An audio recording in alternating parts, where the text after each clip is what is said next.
Let's see here. All right, we're live. So welcome back to Dapp University. We got a lot to talk about today. So we got Visa using Ethereum, the Federal Reserve looking into DeFi, Tesla, we talked about that yesterday, buying Bitcoin, and who's next? Well, there's some speculation that Apple may be throwing their hat into the ring to buy some Bitcoin as well, and a lot more. Ethereum has just broken a new all-time high of over $1,800. We're going to talk about all that today in the stream.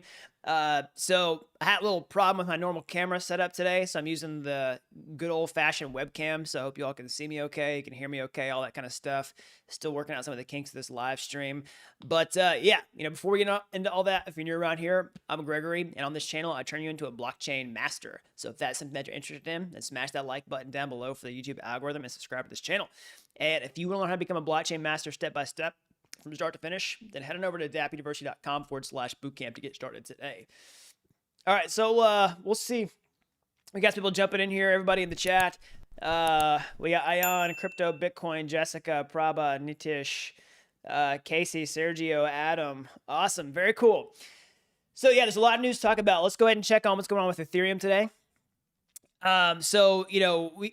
Bitcoin has made a new all-time high. Ethereum has also made a new all-time high. It seems like the entire space is really starting to get a lot of attention, a lot of capital flowing in, especially after the Tesla announcement yesterday, which I talked about. If you all missed that, Tesla bought $1.5 billion worth of Bitcoin. It's massive news, massive validation for cryptocurrency on the whole, massive vote of confidence for Bitcoin as a store of value by institutions. We're likely going to see lots of other institutions kind of FOMOing in after Tesla has done this. We're talking about that later on in this video. Some speculations about other companies that may be into this. So let's start off with Ethereum. So yesterday we broke a new all-time high of $1,812, I believe. Let's see here. Actually, it says over here on the side. Yeah, 1,812. So, I mean, we're kind of par for the course with ETH. What comes up usually comes down in the short term, like this, kind of just bouncing around.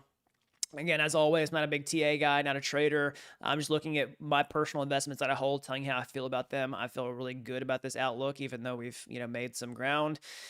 We could see some sort of correction in the short term. Long term, I really don't think much has changed. I think things are actually probably even more bullish now than they were a month ago, was with the Tesla news and all that kind of stuff, for the entire cryptocurrency space on the whole, including ETH. You've been talking about institutions really moving the needle on cryptocurrency prices, and while I don't think that Ethereum is going to be like the dominant institutional pick, I think Bitcoin is going to be the dominant institutional pick. I still think we're going to see institutional interest in ETH right now, but probably more so later. Again, so yeah, same with Bitcoin. We saw a pretty big candle printed a few days ago, especially after the Tesla announcement. It was like this. Got some people worried that we may, kind of correct after seeing like a $8,000 daily candle or something like that. But it looks like we, found some new, found a new high up here of $48,000. So again, be careful.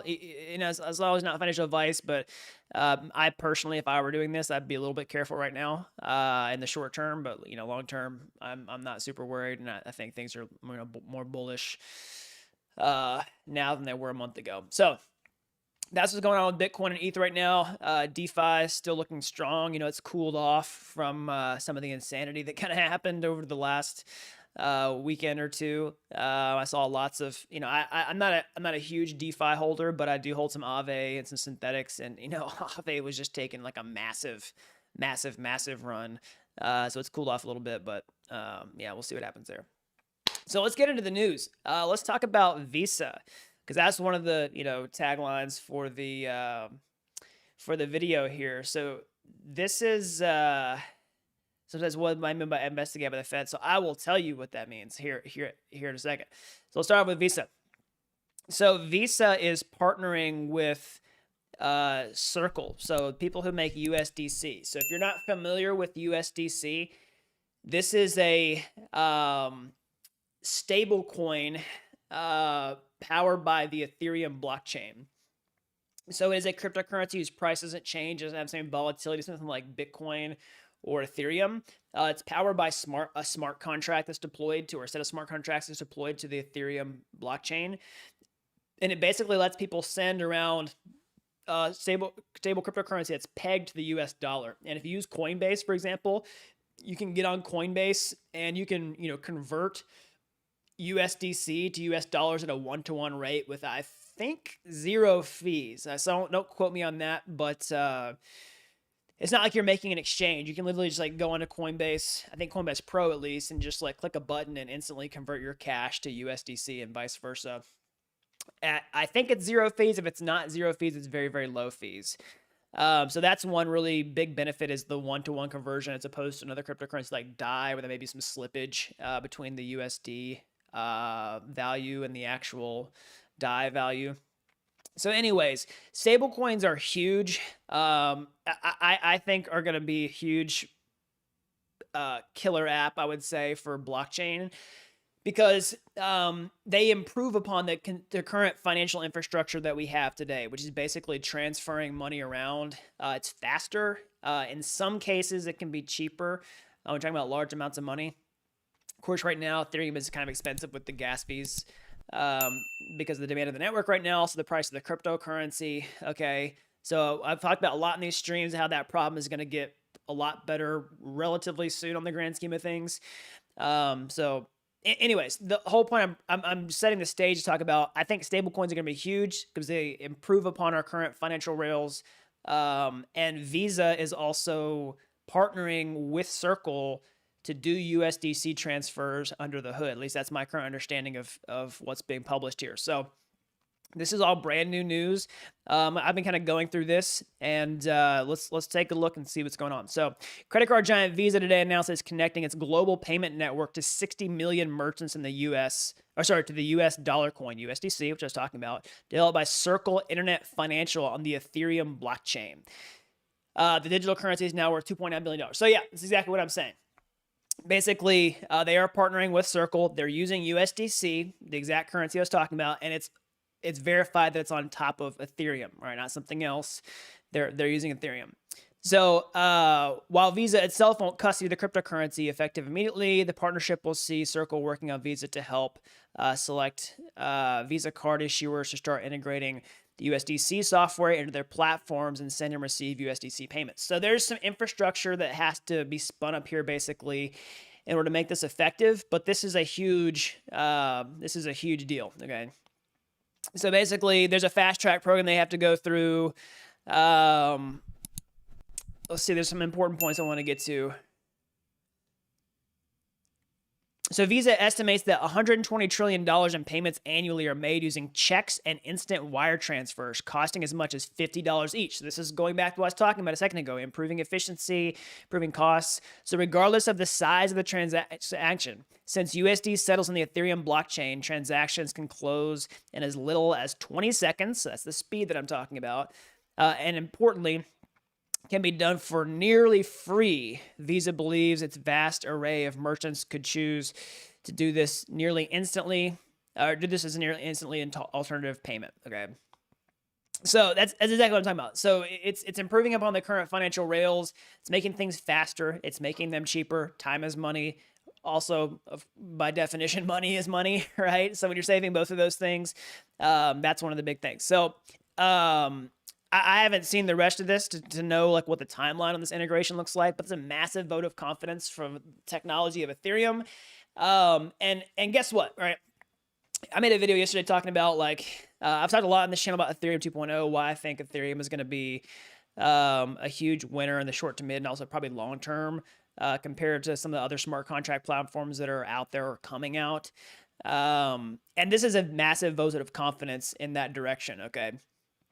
Because a giant like Visa knows that Ethereum as it exists today is not perfect and that it's headed towards a new and improved version, which is Ethereum 2.0. It's a massive vote of confidence in the longevity of Ethereum. It's a massive vote of confidence that Ethereum 2.0 will probably be successful and deliver on its promises. And yeah, I mean, this is just, it's big news. Yeah, I don't know anywhere else to, I can't think of anything else to add, right? It's a huge deal. So let's see here.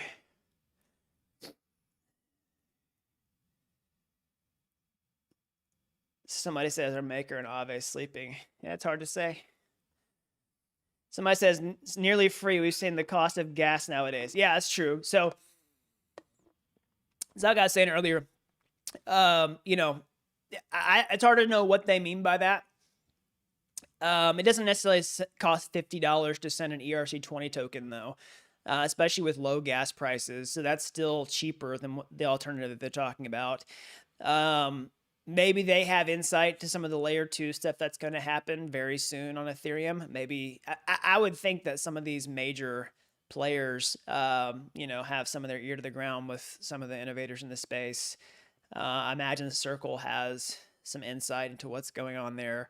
It's hard to say. I mean, they may just be saying that in the article also as an oversimplified explanation to the readers who aren't necessarily familiar with cryptocurrency. I mean, it's a lot cheaper than, like I said, you know, it's not $50 to send an ERC20 token. So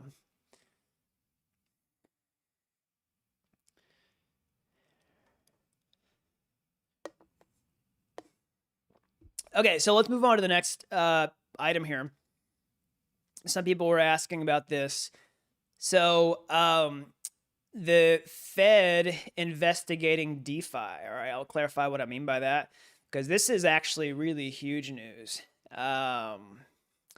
So the Fed, the St. Louis Fed, all right, so that's still the Fed. So if you don't know what that is, so basically how it works is the United States central banks, the central bank is technically like made up of a handful of banks.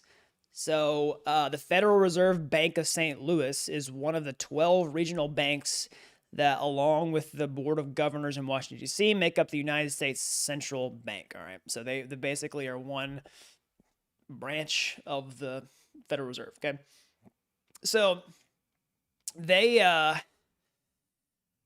put out a new research study about decentralized finance and how it may lead to a paradigm shift in the financial industry. All right. So this is huge because this is now this elevates the status of the idea that DeFi can basically transform the financial system. All right, this elevates the status of that idea from like fringe conspiracy theory, which I don't think it was ever totally that, but like it elevates the status from like, you know, like me, like a guy with a YouTube channel out on the internet who just has these opinions about this stuff. I mean, I think I'm right about a lot of stuff, but you know, normal people might like look at that and be like, hey, that's kind of weird, man. It's kind of out there. But when the Federal Reserve of St. Louis starts talking about this kind of stuff, normal people have to take it seriously. Or if they don't, it's kind of intellectually dishonest, maybe willful blindness, all that kind of stuff, right? So let's take a look at what they're talking about. So one thing I really like about this is it's very formal, which I don't always love reading like super academic and formal papers and stuff like this, but there's a certain type of audience that really appreciates that. I think you get just as much value about like watching a YouTube video like this, where someone like me is just explaining it, as opposed to like reading some complex paper that takes a long time to read, but it doesn't have the same perceived value to a certain audience, right? So the certain audience that values this type of thing, this paper that I'm talking about, over like just a guy on YouTube talking about how it works, I think it's really important that we have this kind of stuff, especially put out by a, you know, quote unquote authoritative resource like the Fed. So anyways, they give an overview like what DeFi is, basically a blockchain based financial infrastructure that has recently gained a lot of traction. All right. They talk about the backbone of all DeFi protocols and applications is smart contracts. Smart contracts generally refer to small applications stored on blockchain and execute in parallel by a large set of validators. You know, in the context of public blockchains, they're talking about public blockchains. They're talking about really what's happening. So it's a very accurate paper. It's not like we've seen this in the past with some of these institutions come out with these papers. It's like, you know, blockchain, and then they just kind of conflate everything together and don't really demonstrate a solid understanding of the underlying technology. But this paper does actually demonstrate a pretty solid understanding of what's happening in DeFi right now. with some degree of accuracy. But they talk about the total value locked in DeFi in terms of US dollars. They give you an axis on the other side of ETH. Okay, here's USDC amount, here's the Ether amount. So they're being very honest about the fact that, you know, Ethereum has the leading market share in DeFi. Okay, they even show you down here like listed tokens and total market cap by blockchain platforms. They show, you know, how they basically say everything I've been saying on this channel, which is that Ethereum has an insane large, like an insanely huge, you know, market share of all this stuff. Okay, so here's the absolute number: 1,700 relative percent, you know, 86%. So almost all the market share. Okay, that over, especially by any, outperforms any single competitor by, you know, yeah, a lot. So also they talk about, you know, they give a pretty good diagram of how this works. I mean, I suggest looking this up. So you can go to the St. Louis Fed Twitter. Okay, you can go look at this paper, and if you like academic papers, if you like you know, diagrams like this and like reading through things slowly, this is actually a pretty good resource. So, you know, they talk about the DeFi building blocks. I've been talking about this with the money Legos. We've been talking about a lot on the channel, like, hey, why is Ethereum so valuable when it's so slow and expensive and it's in the middle of an upgrade? I talk about the network effects. I talk about all that kind of stuff. Well, part of the network effects is not just the users on the network, it's the applications built on the network. So it's, you know, the money Legos, you have all these DeFi protocols that talk to one another. So Aave, you know, Compound, Uniswap, Maker, Synthetics, all that kind of stuff that are plugged in to one another. Basically, all those apps talk to one another. They have liquidity behind them, and they talk about that here. So, like, you got the aggregation layer, the application layer, the protocol layer, you know, exchange, lending, derivatives, asset management, the asset layer, the ETH protocol settlement, ERC20 tokens, ERC721. I mean, they've really done their homework here, right? So it's not just like it's not some really loose understanding of what's happening in DeFi. It's actually a pretty sophisticated understanding of what's happening. So you can definitely check this out. All right, let's see here. Somebody says, where do I find this article? So look up St. Louis Fed. That's how we say it here in America. If you're not in America, so we say St. Louis, so not St. Louis. That's just a city in the United States. It's in Missouri. But look up St. Louis Fed on Twitter, and it's like one of the last things that they tweeted. So somebody says Apple buying Bitcoin. So let's talk about that. So this is a speculation. So this is not necessarily, we don't know this is actually true, but I want to go through this. So this is Apple buying Bitcoin ? So let's talk about this.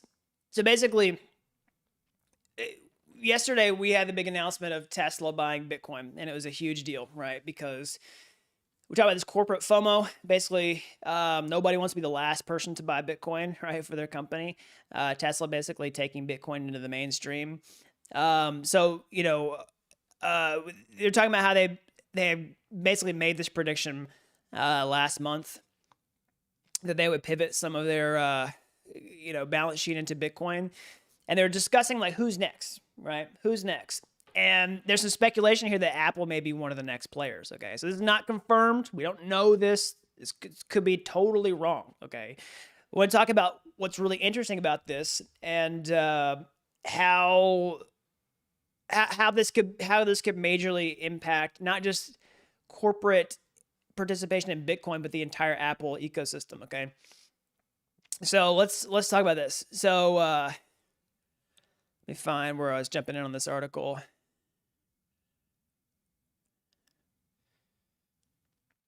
All right, so I'm jumping back in this article. So basically, RBC published an initiating coverage report on Apple, which analyst Mitch Stevens explained why he believes Apple should focus on developing an Apple Wallet. So think about this, right? An Apple Wallet concept first and leave the Apple Car for later.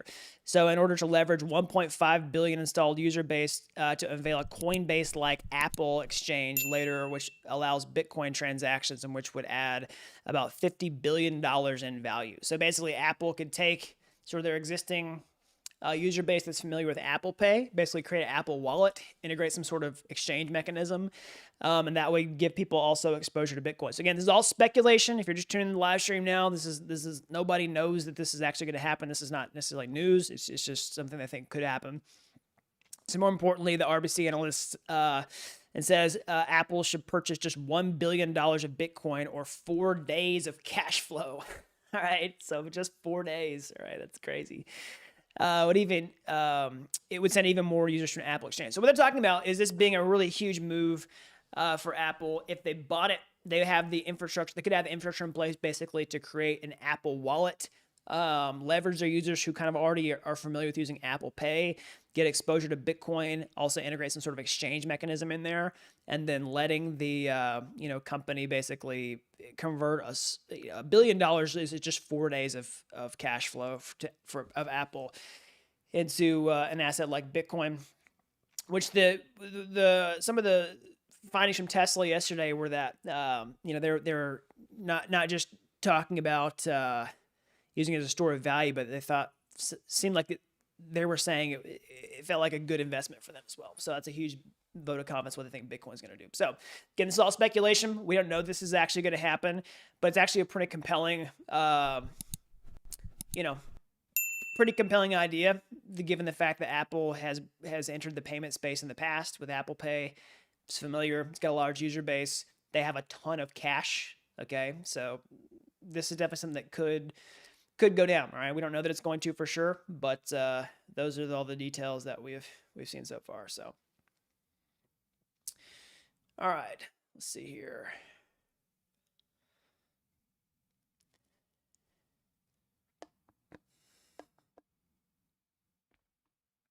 So somebody says, hello, why didn't Apple buy you? So for clarification, Apple didn't necessarily buy Bitcoin. We don't know for sure yet.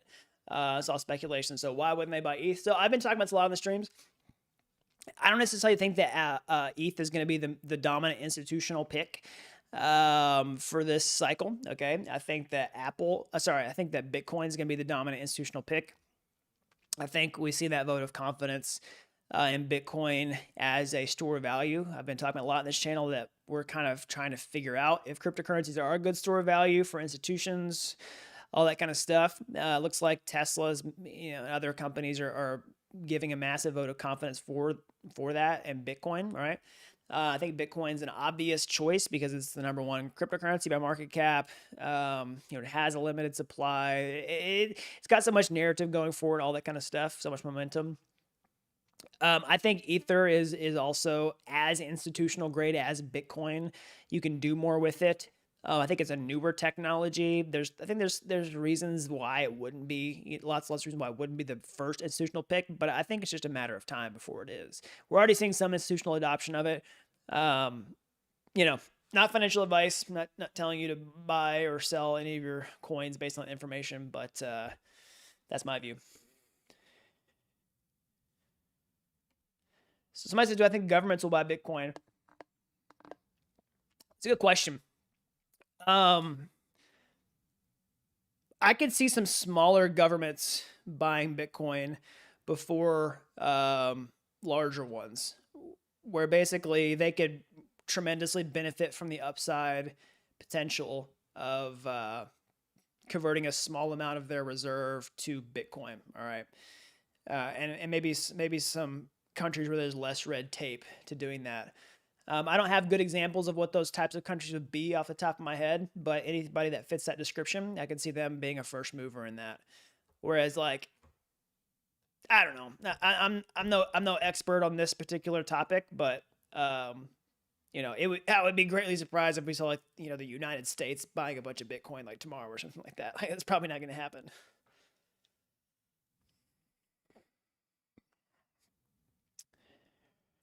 So maybe states, yeah. Somebody says, is Miami, Florida doing that? I don't know. Or maybe states or cities, maybe much smaller municipalities or something like that might be doing it. I don't know.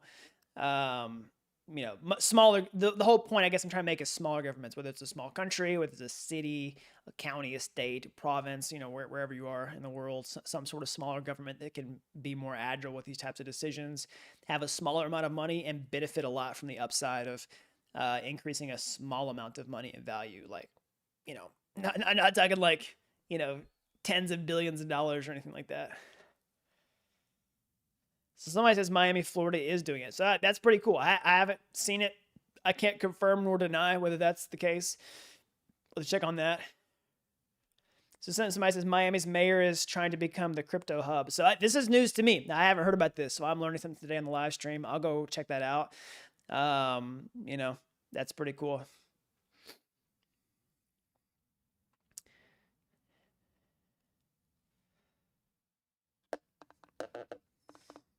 So somebody says it's in Decrypt News, so I'll just check it out real quick.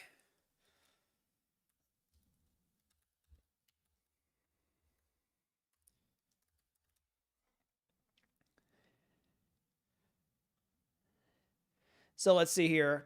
So this is, brand new news to me. Okay, well, hold on. Some Bloomberg, and it wants me to subscribe. I'm not gonna do it right now. Hold on. I just want to pull it up. I could potentially pay for this stuff later. Pull it up fast so we don't kill the stream here. So Miami mayor leads the charge to bring Bitcoin to America's largest cities. Miami is considering giving city employees the opportunity to get their salaries paid in Bitcoin. Local fees and taxes can be paid in Bitcoin or some other cryptocurrency. And finally, the city's treasury might place some of its investment capital into Bitcoin, which would be a first for major cities in the United States and perhaps the world. So that's pretty cool. So I think that is in line with what I was just saying. Basically, a smaller government, so a city that can take a relatively small amount of money on the grand scheme of things, right? Some of the city's investment capital and put it into an asset like Bitcoin, a really strong contender in the crypto space. So yeah, this is pretty cool. This is the first I've heard of this. So I'm glad I jumped on the stream today, read the comments because something cool to talk about. So I'd look into this more to kind of form more opinions on this. But at first glance, yeah, more power to them.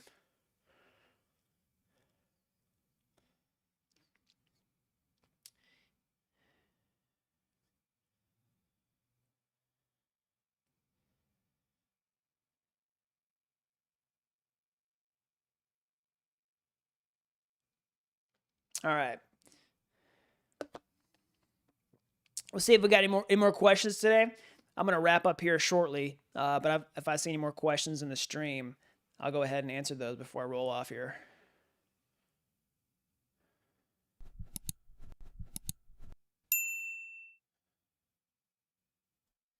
So check. The mic's out. What's going on here? Check.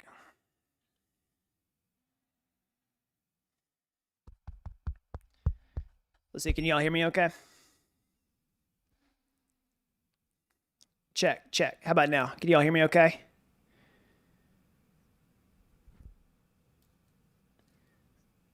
Yeah.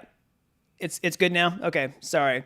Sorry, everybody. I'm still working out some of the technical difficulties of the stream because, like I said, my normal camera is out today, so I'm using the trusty webcam. Okay, awesome. So let's see. I'll try to answer one more question here before we roll off today. Somebody says they just got here. Yeah, so you can watch the replay and see all of the information about. Somebody says what I think about the fees. Honestly, these last two. I'll answer these last two questions. So, what do I think about the fees? What do I think about the growth of DeFi? And what hair product do I use? I'll start back with the easy question. So, I don't use any hair products. I just rinse my hair out with water and let it dry and don't touch it. So, growth of DeFi. I think the growth of DeFi is exponential. I think it's absolutely crazy. So, if you go to DeFiPulse.com, I think, a majority of the DeFi activity, as we saw in that paper a minute ago from the St. Louis Fed, is happening on top of Ethereum right now. If you go to DeFiPulse.com, this is a really great website to keep track of all the DeFi growth. You can look at the total value locked in DeFi, which is a pretty good indicator of the actual growth of the technology. It's not a perfect metric, but it's pretty good. If you look at all, it looks like it's going up like a hockey stick. Here's the thing. I saw this. I watched this entire space take off from the ground up, basically. So I was here like watching this every single day. I wasn't the earliest person in this space by any stretch of the imagination, but you know, I was here when it was basically just like, you know, Maker. I remember when Aave launched. I remember when Uniswap kind of came onto the scene. We had synthetics. We had DAI, right, with Maker. There wasn't a lot, right? So basically, I watched this list grow and grow and grow and grow and grow what it is today, and I watched this number go up and up and up and up and up and up, right? So it was sort of one of those things that was like really slow at first, and then boom, it absolutely exploded. Now, some of this has got to do with the actual price of the cryptocurrency itself. That's why I say it's not a perfect metric, but it's, you know, it's absolutely insane, right? So somebody says, what do I think about the fees? I think behind that question is also like, what I think about the fees is, are they bad for Ethereum? I've made lots of videos on this recently. I think the fees are actually pretty bullish for Ethereum because it's a metric of demand for using DeFi. Now it sucks. It does like weed out some common users right now, like more ordinary users, like everyday folks that are just getting on there, you know, want to trade on Uniswap, can't do it because it's not profitable anymore. But we're fixing that problem in the short term, like pretty soon, basically with layer 2 scaling solutions. All right. Like those literally, I'm still sticking by with. They're weeks away in my book. If they're not, if it takes a little bit longer, they're still going to happen this year. You know, and I mean, yeah, they're going to happen relatively soon in the grand scheme of things. So anyways, the reason I say that is like people are like, oh, well, the people are just going to like take over Ethereum. Yeah. Like the fees are so bad. They're just going to use different blockchain. The thing you don't realize is like, it took so long for all this stuff to get built, all right? And all these problems to get solved. Like, look, like sometimes it's really slow at first and then boom, right? You don't just like take these apps and the liquidity, all this network effect and just snap your fingers and move them over to a blockchain. Like, I think anybody who thinks that that's possible, like they weren't here when all this stuff was getting built. And they probably haven't done a lot of building themselves. So it's an insane feat to see this kind of growth and this kind of network of applications. Now, it's not impossible for somebody else to create this on a different network, but part of it gets exponentially harder to create something as competitive because there's users now have something else that they can use that is exponentially more valuable. That's why it's exponentially harder, because there's an exponential amount of value somewhere else that users can always just go use. And then why do they want to use your thing, right? It's sort of like, you know, that's one of the reasons it's so hard to like create a new, you know, cell phone provider company or something like that. Like if you don't like AT&T in the United States, like it's really hard to come on the scenes and just like create a new cell phone provider. You know what I mean? It's like, it's absolutely insane. It's not a perfect analogy, but yeah, it's really hard to replicate this. And so the fees suck in the short term, that's for sure. I mean, I personally don't even like it, you know what I mean? But it's just the state of reality. Like that's just the state of engineering. It's really hard to build hard stuff. It's a growing pain, but it's one that can be mitigated quite a lot with layer 2 scaling solutions pretty soon. All right, everybody. So that's all I've got for today. You know, as always, subscribe to the channel, smash that like button down below if you haven't already. That really helps these videos out so more people can learn about blockchain. If you like this live stream, like these videos, you're as fascinated with this technology as I am, you want to get your hands dirty. How can you get started today? Well, you can go to my YouTube homepage. You can find any of my free courses there. They're like Udemy courses, but they're totally free. I'll actually just show you since we're here on the live stream. You can check it out right here. So free blockchain development courses. These will show you how to, you know, get started with the technology today, step by step, build a, you know, sample application. They got a DeFi app in here. You can look at the student success stories, so people have gotten their first blockchain jobs in a matter of months. All right, like those videos? You want to take the next step, or hey, maybe you want to take a master shortcut entirely? I can show you how to become a blockchain master step by step from start to finish over at dappuniversity.com/bootcamp. All right, you don't have to be an expert to get started today. Like I said, I've helped people with zero programming background become blockchain developers in a matter of months. So that's all I've got. Until next time, thanks for watching Dapp University.